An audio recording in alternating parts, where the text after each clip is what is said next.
Assalamualaikum warahmatullahi wabarakatuh. Perkenalkan, nama saya Devi Nur Cahyani, NIM 245221115 dari kelas 1D.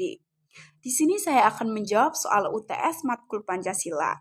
Soal yang pertama yaitu, bagaimana sejarah perjuangan bangsa Indonesia dalam merumuskan Pancasila sebagai dasar negara? Sejarah perjuangan bangsa Indonesia dalam merumuskan Pancasila sebagai dasar negara adalah sebagai berikut.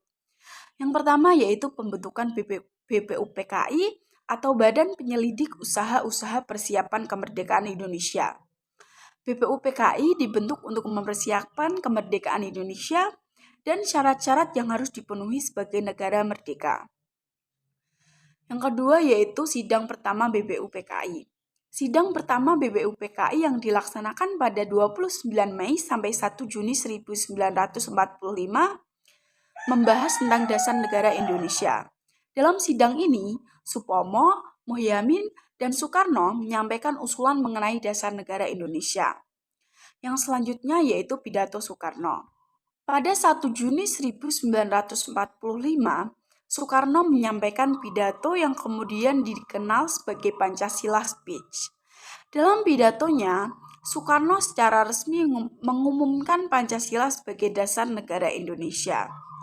Kemudian, Pancasila ditetapkan sebagai dasar negara Indonesia pada tanggal 18 Agustus 1945 oleh PPKI. Penetapan ini bersamaan dengan penetapan rancangan pembukaan dan batang tubuh UUD 1945. Pertanyaan yang kedua yaitu, jelaskan mengapa Pancasila dianggap sebagai solusi yang tepat bagi bangsa Indonesia yang majemuk. Pancasila dianggap sebagai solusi tepat bagi bangsa Indonesia yang majemuk karena beberapa alasan berikut. Yang pertama yaitu mengakomodasi keragaman. Pancasila dirancang untuk mencakup berbagai suku, agama, dan budaya di Indonesia. Sila ketuhanan yang Maha Esa mengakui pluralitas agama. Sementara sila persatuan Indonesia menekankan pentingnya persatuan di tengah perbedaan. Yang kedua yaitu nilai-nilai universal. Pancasila mengandung nilai-nilai universal seperti keadilan, kemanusiaan, dan demokrasi yang dapat diterima oleh semua kalangan. Hal ini membantu menciptakan kesepahaman di antara masyarakat yang beragam. Yang ketiga yaitu semangat gotong royong. Pancasila mendorong semangat gotong royong dan solidaritas yang penting untuk membangun kerjasama antar warga negara. Ini memperkuat ikatan sosial dan memperkecil potensi konflik. Yang keempat yaitu stabilitas sosial. Dengan menekankan toleransi dan dialog, Pancasila dapat mencegah perpecahan dan konflik antar kelompok, sehingga menciptakan stabilitas sosial yang diperlukan dalam masyarakat yang heterogen. Yang kelima yaitu pendidikan karakter. Pancasila berfungsi sebagai dasar pendidikan karakter, membantu masyarakat menghargai perbedaan dan membangun kesadaran kolektif tentang pentingnya hidup dalam harmoni. Yang keenam yaitu identitas nasional. Pancasila menciptakan identitas nasional yang kuat, di mana setiap warga negara merasakan terikat pada nilai-nilai yang sama, meskipun berasal dari latar belakang yang berbeda. Yang ketujuh yaitu dasar hukum dan kebijakan. Pancasila menjadi pedoman dalam pembuatan undang-undang dan kebijakan, memastikan bahwa setiap kebijakan mempertimbangkan kepentingan semua kelompok masyarakat. Dengan pendekatan yang inklusif dan komprehensif, Pancasila mampu menjawab tantangan yang muncul dari keberagaman bangsa Indonesia dan memperkuat persatuan serta kesatuan. Selanjutnya soal yang nomor 3 yaitu, jelaskan dan berikan contoh implementasi nilai-nilai Pancasila dalam kehidupan bermasyarakat, berbangsa, dan bernegara. Implementasi nilai-nilai Pancasila dalam kehidupan bermasyarakat, berbangsa, dan bernegara dapat dijelaskan dan diberikan contoh sebagai berikut. Yang pertama yaitu sila ketuhanan yang Maha Esa. Implementasinya yaitu menghargai kebebasan beragama dan toleransi antar umat beragama. Contohnya yaitu mengadakan dialog lintas agama untuk membangun pemahaman dan kerukunan antar komunitas serta merayakan hari besar keagamaan secara bersama-sama. Yang kedua yaitu sila kemanusiaan yang adil dan beradab. Implementasinya yaitu menghormati hak asasi manusia dan memperlakukan semua orang dengan adil. Contohnya yaitu pelaksanaan program pengentasan kemiskinan yang memberikan akses pendidikan dan kesehatan kepada masyarakat yang kurang mampu, serta upaya perlindungan terhadap kelompok rentan, seperti difabel dan perempuan. Yang ketiga yaitu Persatuan Indonesia. Implementasinya yaitu memupuk rasa persatuan dan kesatuan di tengah keragaman. Contohnya yaitu kegiatan budaya yang melibatkan berbagai suku dan etnis, seperti festival kebudayaan yang menampilkan kesenian dari berbagai daerah untuk memperkuat rasa saling menghargai dan cinta tanah air. Yang keempat yaitu sila kerakyatan yang dipimpin oleh hikmat kebijaksanaan dalam permusyawaratan perwakilan. Contoh implementasinya yaitu mengedepankan musyawarah dalam mengambil keputusan. Contohnya yaitu dalam rapat RT atau RW, warga diajak untuk berdiskusi dan memberikan pendapat sebelum mengambil keputusan terkait program pembangunan atau kegiatan masyarakat.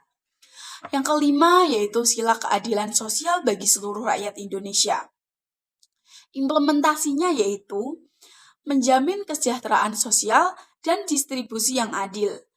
Contohnya yaitu kebijakan pemerintah dalam memberikan bantuan sosial kepada masyarakat yang berdampak bencana atau krisis ekonomi, serta program-program pemberdayaan ekonomi masyarakat. Pertanyaan yang keempat yaitu, analisislah kasus pelanggaran Pancasila yang sering terjadi di masyarakat dan bagaimana cara mencegah dan menanggulanginya. Pelanggaran Pancasila di masyarakat yang sering terjadi adalah yang pertama yaitu intoleransi beragama. Intoleransi beragama atau meningkatnya kasus diskriminasi dan kekerasan atas dasar agama seperti penutupan rumah ibadah atau penyerangan terhadap kelompok minoritas. Yang kedua yaitu korupsi dan penyalahgunaan kekuasaan. Praktik korupsi di kalangan pejabat publik yang bertentangan dengan nilai keadilan sosial dan kejujuran dalam sila keadilan sosial bagi seluruh rakyat Indonesia. Yang ketiga yaitu sikap nasionalisme yang lemah. Kurangnya rasa cinta tanah air yang terlihat dari perilaku seperti merusak fasilitas publik, penyebaran berita palsu atau tindakan anarkis dalam demonstrasi. Yang keempat yaitu pelanggaran hak asasi manusia. Kasus pelanggaran HAM seperti penganiayaan terhadap kelompok tertentu yang melanggar nilai kemanusiaan yang adil dan beradab. Cara mencegah dan menanggulanginya yaitu, yang pertama, pendidikan Pancasila. Memperkuat pendidikan Pancasila di sekolah-sekolah dan masyarakat dengan penekanan pada nilai-nilai toleransi, kerjasama, dan penghargaan terhadap perbedaan. Yang kedua yaitu dialog dan komunikasi. Mendorong dialog antar umat beragama dan antar kelompok masyarakat untuk membangun pemahaman dan saling menghormati. Kegiatan lintas agama dapat meningkatkan toleransi. Yang ketiga yaitu penegakan hukum yang tegas. Menindak tegas segala bentuk pelanggaran hukum, terutama yang berkaitan dengan korupsi dan pelanggaran hak asasi manusia. Hal ini penting untuk menciptakan keadilan dan kepastian hukum. Yang keempat yaitu penguatan komunitas. Membangun jaringan komunitas yang solid untuk mendukung kegiatan sosial dan budaya yang mencerminkan nilai-nilai Pancasila serta memberikan dukungan bagi kelompok yang terpinggirkan. Yang kelima yaitu kampanye kesadaran. Melakukan kampanye untuk meningkatkan kesadaran masyarakat tentang pentingnya Pancasila dalam kehidupan sehari-hari dan dampak negatif dari pelanggarannya. Yang keenam yaitu pemberdayaan masyarakat. mengimplementasikan program-program pemberdayaan ekonomi dan sosial untuk mengurangi kesenjangan dan meningkatkan kesejahteraan masyarakat, sehingga menumbuhkan rasa keadilan dan solidaritas. Dengan langkah-langkah pencegahan dan penanggulangan yang tepat, diharapkan pelanggaran Pancasila dapat diminimalisir, sehingga masyarakat dapat hidup dalam harmoni dan saling menghargai. Sekian jawaban saya. Wassalamualaikum warahmatullahi wabarakatuh.